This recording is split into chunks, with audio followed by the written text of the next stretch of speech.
रोक नहीं पा रहा हूँ। तो इसी बहाने मुझे फीडबैक भी मिलता रहता है कि मैं कैसा पढ़ा रहा हूँ। तो आप लोग अपना हरकतें करते रहिए और मैं अपना काम करता रहूँगा।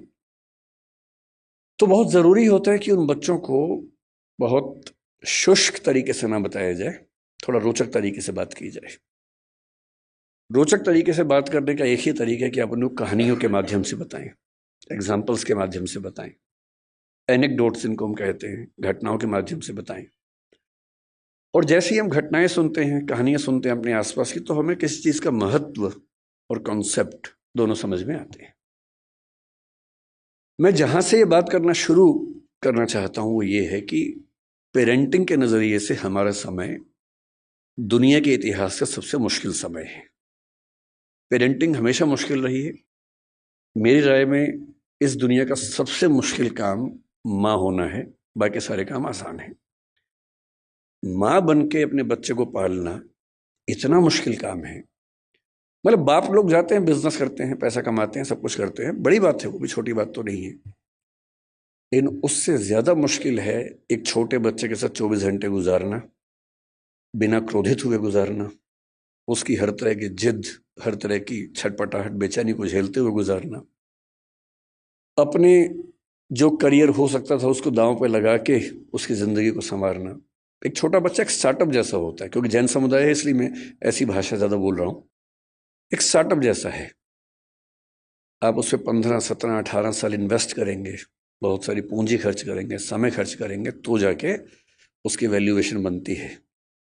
और नहीं तो जैसे स्टार्टअप फेल होते हैं, 1000 में से एक आदि पास होता है, बहुत सारे स्टार्टअप फेल होते हैं। तो ये परवरिश की दुनिया में भी होता ही है। जब मैंने कुछ घटनाओं की खोज की कि आजकल के चैलेंजेस क्या हैं, तो मैं घटनाएं पढ़ के बहुत घबरा सा गया। फिर मैंने कारणों की खोज की। मैंने देखा कि पिछले केवल 6 महीने की अगर मैं बात करूं या 2-3 साल की बात करूं, तो ये घटना कि किसी पेरेंट ने अपने बच्चे को मार ही दिया, किसी भी दौर की तुलना में ज्यादा हो रही है। फिलिसाइड एक शब्द होता है साइकोलॉजी में। फिलिसाइड का मतलब है अपने बच्चे को मार देना। फिलिसाइड जिस गति से हमारे समाज में इस समय है, उतना किसी दौर में नहीं था। आज के ही अखबार में एक खबर मैंने पढ़ी, परसों की खबर है। कर्नाटक का एक जिला है, उत्तरी कन्नड़ बोलते हैं उसको। एक माँ अपने बच्चे से इतनी परेशान हो गई, 6 साल का बच्चा था, ठीक से सुन नहीं सकता था, ठीक से बोल नहीं सकता था, कि अंत में उसने क्या किया, परसों एक नदी में जहां बहुत सारे मगरमच्छ थे, अपने बच्चे को फेंक दिया। और जब खबर मिली प्रशासन को, प्रशासन गए, तब तक बच्चे का मतलब जो डर था वो हो चुका था, उसकी मौत हो गई थी। तो मैं सोच रहा था कि इतनी क्या बेचैनी हो गई होगी, ऐसा क्या हो गया होगा। फिर मुझे ध्यान है कि आज से करीब 4 महीने पहले गोवा और बेंगलोर के बीच का एक केस बड़ा प्रसिद्ध हुआ था। एक महिला जो एक एआई स्टार्टअप की फाउंडर थी, सीईओ थी, उसने अपने 4 साल के बच्चे को मार दिया, ऐसा आरोप है, और वो अभी जेल में है। हम सोचते हैं कि हमारे देश में ही हो रहा, नहीं, दुनिया भर में हो रहा है। न्यू जर्सी का एक केस पिछले 20 दिन से काफी पॉपुलर हो गया है। 3 साल पहले एक फादर, न्यू जर्सी अमेरिका में था, 6 साल का बेटा है, थोड़ा मोटा है। अच्छा, पेरेंट होना बड़ा मुश्किल काम है, क्योंकि आप बचपन में खुद प्रतिस्पर्धाओं में लगे रहते हैं, और पेरेंट बन के एक नए किस्म का कंपटीशन हो जाता है। इसका बच्चा पढ़ने में मेरे बच्चे से ज्यादा अच्छा कैसे हो गया, उसका बच्चा दिखने में मुझसे, मेरे बच्चे से अच्छा कैसे हो गया। एक अजीब सी प्रतिस्पर्धा जिंदगी भर चलती रहती है। इसलिए पेरेंट होने में बहुत पेशेंस चाहिए, क्योंकि आपका बच्चा वैसा होगा नहीं जैसा आप चाहते हैं। हम सब डिजाइनर बेबी चाहते हैं, ऐसा बच्चा लंबा इतना हो, सुंदर इतना हो, इतना स्मार्ट हो, पढ़ने में तो ऐसा हो कि सबको पीछे कर दे, समझदारी में तो अलग ही लेवल का हो, उसके बाद भी आज्ञाकारी इतना हो कि हमेशा पैर ही छूता रहे। ऐसा कॉम्बो है नहीं दुनिया में कहीं भी। और ऐसे कॉम्बो आप भी नहीं थे अपने पेरेंट्स के सामने। जब आप नहीं थे अपने पेरेंट्स के सामने, तो आप कैसे उम्मीद कर सकते हैं कि आपके बच्चे वैसे कॉम्बो बनेंगे? नहीं बन सकते। तो आपका बच्चा शायद पढ़ने में अच्छा होगा, लेकिन थोड़ा मोटा होगा। पढ़ने में खराब है लेकिन दिखने में सुंदर है, दिखने में सुंदर हो गया, पढ़ने में भी अच्छा हो गया, पर बदतमीज है। कहीं ना कहीं तो मामला फंसेगा ही। और जब तक मामला घर के अंदर है मैनेज हो जाता है, जब बाहर जाने लगता है तो बड़ा पेशेंस चाहिए। लोग मजाक बनाएंगे आपके बच्चे का, 10 लोग आपके सामने चिढ़ा के बोलेंगे तुम्हारा बच्चा जो है ना देखने में भद्दा लगता है, आपका खून जल जाता है उस समय, अहिंसा का विचार हट जाता है उस समय। मन करता है कि अभी तो हिंसा हो ही जाए, बाद में अहिंसा देख लेंगे, ऐसा मन में आता है। स्वाभाविक सी बात है, सबके मन में आता है। तो उस आदमी के साथ जो हुआ न्यू जर्सी में, उसका बच्चा थोड़ा सा मोटा था। बहुत लोगों के बच्चे मोटे होते हैं, अमीर समाजों में ज्यादा है, अमेरिका में ओबेसिटी ज्यादा है, यूरोप में ज्यादा है। मेरा ख्याल है कि भारतीय समाज में जैन परिवारों में दिक्कत थोड़ी ज्यादा होगी, क्योंकि जैन समाज भारत का सबसे अमीर समाज है, तो ये खतरा ज्यादा है। सीधी सी बात है, ये खतरा ज्यादा है, क्योंकि जहां एफ्लुएंस ज्यादा है, पैसा ज्यादा है, सुविधाएं ज्यादा हैं, वहां ये खतरा ज्यादा है। सिंपल सी बात है। तो वो पेरेंट ऐसा था, बाप, एक दिन उसको शायद किसी ने कह दिया होगा तुम्हारा बेटा बहुत मोटा है, उसे गुस्सा आ गया। 6 साल का बेटा, उसने बेटे को पकड़ा कि चलो जिम चलो मेरे साथ। बेटे ने कहा पापा क्यों ले जा रहे हो, लेकिन उस समय उसको बचाने वाली माँ घर में नहीं थी, तो बाप घसीटता वो ले गया जिम उसको, और ट्रेडमिल चलाए कि चलो दौड़ो इस पे। ट्रेडमिल तेज कर दिया, बच्चा पूरी ताकत से दौड़ रहा है लेकिन नहीं दौड़ पा रहा, धम से गिरा नीचे। बाप ने 2 झापड़ मारे, फिर चढ़ाया ट्रेडमिल के ऊपर। 5-6 बार वो गिरा, और ऐसा गिरा कि उसकी मौत हो गई। और अब 3 साल बाद इस घटना के, लगभग 3 साल हो गए इस बात को, अब केस शुरू हुआ है, उसके फादर जेल में हैं, 30 साल की सजा का प्रस्ताव दिया गया सरकार की ओर से, क्योंकि वहां प्ली बार्गेनिंग होती है कि इतनी सजा ले लो तो केस नहीं चलाएंगे, नहीं तो केस चलाएंगे। तो उसने कहा कि मैं सजा नहीं मानूंगा, तो केस चल रहा है, बाप जेल में। ये घटनाएं इतनी मात्रा में पहले नहीं सुनी जाती थी। पहले किसी माँ का अपने बच्चे को मारना केवल एक स्थिति में होता था कि माँ अविवाहित है, वो ऐसी स्थिति में फंस गई है कि कुछ कर नहीं सकती है, उसके लिए जिंदा रहना मुश्किल है, तब भी वो मारती नहीं थी, कहीं छोड़ देती थी, भाग जाती थी। ऐसी ये घटना में कबीरदास का इतिहास हम पढ़ते हैं। यहूदियों के जो प्रवर्तक हैं हजरत मूसा, उनका इतिहास भी ऐसा है। उनकी माँ ने भी उनको इस तरह से एक नदी के पास छोड़ा था, और फिर वहां से जो राज परिवार था उसने उसको अपना लिया था। ये घटनाएं बढ़ रही हैं, इसका मतलब पेरेंट्स का जो पेशेंस का लेवल है वो दुनिया के इतिहास का सबसे कम इस समय हो चुका है। एक तरफा नहीं है, ये बच्चों की साइड से भी है। अगर आप बच्चों का मनोविज्ञान देखेंगे तो वो भी बहुत अच्छे सिम्टम्स नहीं आ रहे हैं इस समय। अभी 2-3 महीने पहले बेंगलोर में घटना घटी है। 14 साल का एक बच्चा, 15 साल का उसका भाई, 2 भाई हैं। 14 साल के बच्चे ने अपने माँ बाप दोनों की हत्या कर दी। एक बहुत बड़ा बोल्डर उनके ऊपर फेंका, बाप के ऊपर। पिता को मारना चाह रहा था, माँ दुर्भाग्य से, क्योंकि साथ में थी, उसकी मौत हो गई। और फिर पूछा गया कि ऐसा क्यों किया भाई तुमने। उसने जो कहा वो हम सबके लिए बहुत जरूरी है।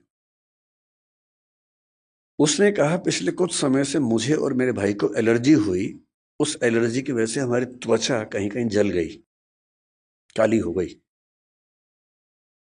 और रोज हमारे पापा बोलते थे, मतलब गालियां देते थे कि तुम कितने भद्दे दिखते हो, बदसूरत दिखते हो, क्या करते हो, बदतमीजी करते हो, कुछ गलत काम करते हो, इसलिए ऐसा हो गया है। और उसने पुलिस को बताया कि एक तो मैं खुद परेशान कि मेरे साथ ये क्या हो रहा है, और जब मैं घर आता था इस उम्मीद में कि घर पे कम से कम घर पे तो लोग मुझे समझेंगे, वहां तो प्रेम मिलेगा, वहां तो अनकंडीशनल तरीके से मुझसे बात होगी। वहां भी गालियां पड़ती थी, रोज गालियां सुनता था। और एक दिन जब गालियां बहुत ज्यादा हो गई, नहीं झेल पाया, तो मैंने कदम उठाया, और मुझे इस वक्त का कोई अफसोस नहीं। ऐसी घटना है। 14 साल का बच्चा है सिर्फ। आप इंटरनेट पे केवल एक चीज सर्च करके देखिए कि ऐसी माताएं या पिता बूढ़े जिनको बच्चों ने घर से बाहर निकाल दिया हो। मैंने यूं ही परसों नेट पर सर्च किया, old age parents who have been thrown out by their children from the home. मुझे लगा एक आध घटना सामने आएगी, कुछ पढ़ूंगा उसके बारे में। इंटरनेट के कई पेजेस भर गए, घटनाएं खत्म नहीं हो रही थी। और जो मोस्ट रिसेंट घटनाएं थी उनमें से एक थी बंगाल की, एक ऐसी औरत जिसका पति मर गया, 90 साल की है, 7 बच्चे हैं। 7 बच्चे उन घरों में रहते हैं जो उस महिला के पति ने और उसने मिलकर बनाए थे। और 7 बच्चों ने अपनी माँ को घर से बाहर निकाल दिया, जिस जगह में रहती थी। 12/7 की घटना है। 12/7 एक जगह है बंगाल में, वहां की घटना है। अब माँ घर में है, कैसे निकाले? किराए पर एक टीम को हायर किया, बदमाशों की टीम को। वो आई, माँ को उठाया, रात को लेके गई और कहीं फेंक के आ गए, सिर्फ इसलिए कि इस बुढ़िया के झंझट कौन उठाए। जब ऐसी घटनाएं, आप भी पढ़ते ही होंगे अखबारों में, मैं भी पढ़ता हूं। और जब जब ऐसी घटनाएं हमारे सामने आती हैं तो हमें बहुत केयरफुल हो जाना चाहिए कि कुछ ऐसा हो रहा है जो ठीक नहीं है। और ये मामला ये कह के टाल देना कि बच्चे आजकल ठीक नहीं हैं, ये पेरेंट्स का सबसे आसान सेफ मैसेज है कि आजकल के बच्चे ठीक नहीं हैं। हमें समझना चाहिए कि ये मामला बच्चों से ज़्यादा पेरेंट्स के लिए महत्वपूर्ण है, कि उनसे कहीं कोई ऐसी गलती तो नहीं हो रही कि ऐसी घटनाएं हमारे समाज में ज़्यादा हो रही हैं। तो मैं भी एक पेरेंट हूँ। पेरेंटिंग पर बोलने का बहुत हक मुझे नहीं है, क्योंकि मैं ऐसा कोई 30 मार का पेरेंट नहीं हूँ। मेरा बच्चा भी बड़ा साधारण सा है, सामान्य सा बच्चा है। पर मुझे एक बात का सुकून है, मैं उसकी साधारणता को बहुत एंजॉय करता हूँ, मुझे बड़ी खुशी होती है। और जो सबसे अच्छा बाप मुझे लगा पिछले 10-20 साल में इस समाज में, सबसे अच्छा बाप, वो मध्य प्रदेश के सागर में रहता है, एक कॉन्ट्रैक्टर है। 2018 में एक खबर पड़ी, मैं पढ़ के दिन भर खुश रहा उस खबर को पढ़ने के बाद। उसका बच्चा 10वीं क्लास में फेल हो गया। अब हम सबके बच्चे फेल होते हैं कहीं ना कहीं। हाँ, पूरी क्लास में फेल नहीं होता, एक आध सब्जेक्ट में फेल हुआ, कहीं नंबर कम आ गए, ये सब होता ही है हमारे साथ, कौन सी खास बात इसमें है। पर हम सब छिपाने में लग जाते हैं। हम सब बच्चों पर दबाव बना बना के उनको कोटा भेजते हैं, और फिर हम खबरें पढ़ते हैं कि एक साल में 25-30 बच्चों ने सुसाइड कर लिया, क्योंकि वो दबाव झेल नहीं पाए सफलता का। उस बाप को बड़ी चिंता हो गई कि मेरा बच्चा फेल हुआ है, उसके आसपास के बच्चे चिढ़ाएंगे, उन बच्चों के पेरेंट्स चिढ़ाएंगे, बुलिंग होगी, इस बच्चे पर दबाव ना हो जाए। उसने क्या किया, उसी दिन शाम के समय एक बहुत बड़ी पार्टी दी, सबको बुलाया, एक पार्टी है, बताया नहीं क्यों बुलाया, बच्चे को उसने बुलाया और सबके सामने बोला, ये पार्टी इसलिए है कि मेरे बच्चे ने मेहनत की थी, फेल हो गया कोई बात नहीं, मैं एकदम इसके साथ हूं, और ये बच्चा मोटिवेशन के साथ अगले साल आपको पास होकर दिखा देगा, डरने की बात नहीं।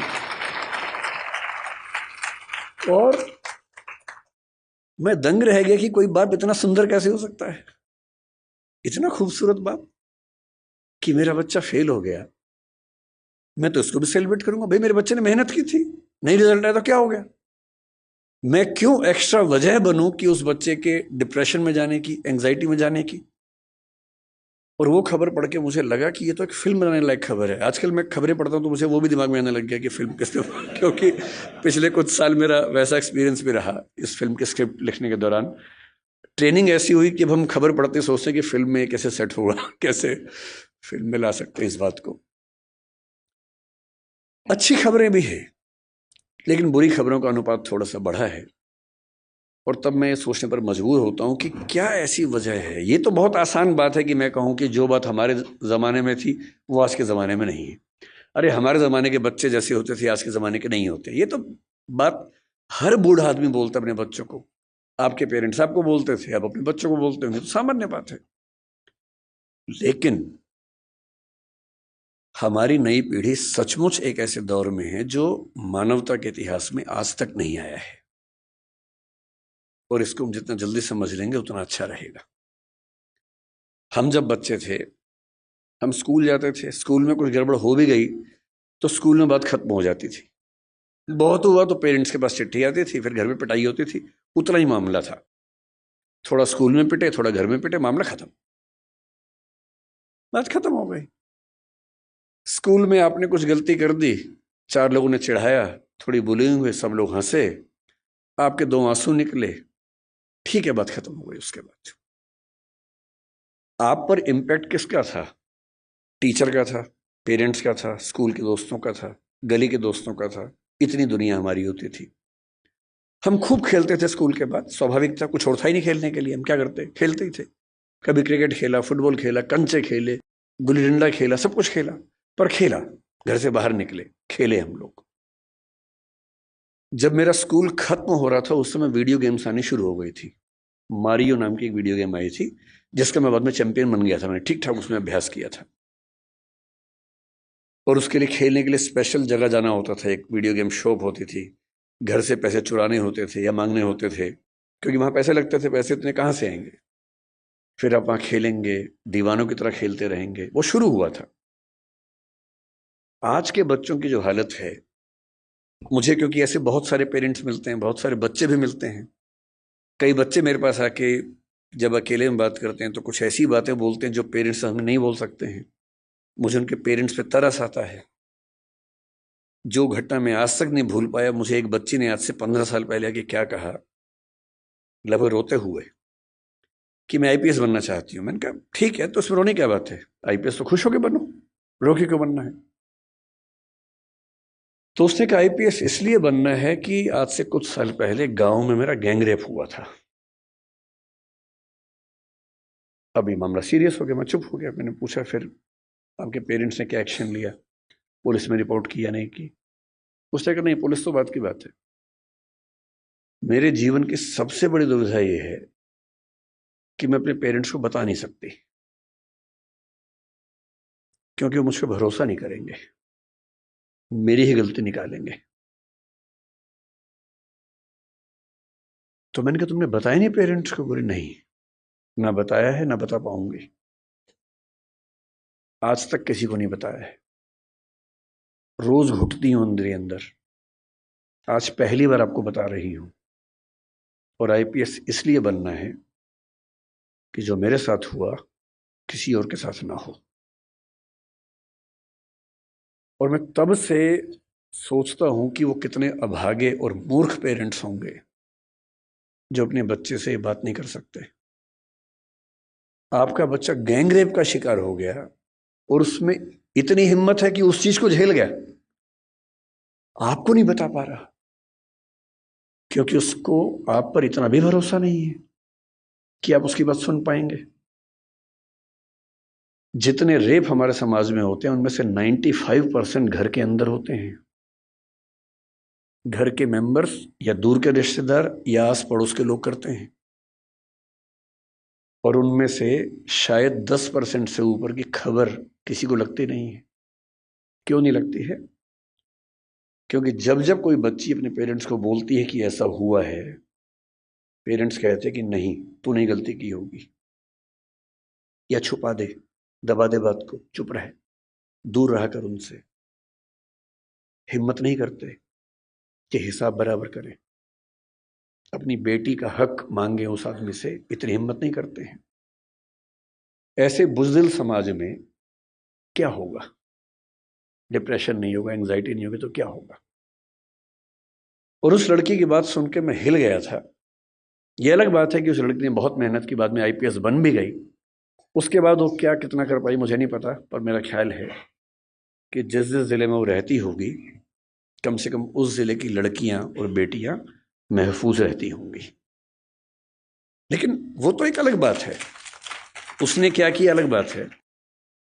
एज पेरेंट्स हम क्या कर रहे हैं ये अलग बात है। और जो मैं अब बताने वाला हूं वो तो और घबराने वाली बात है।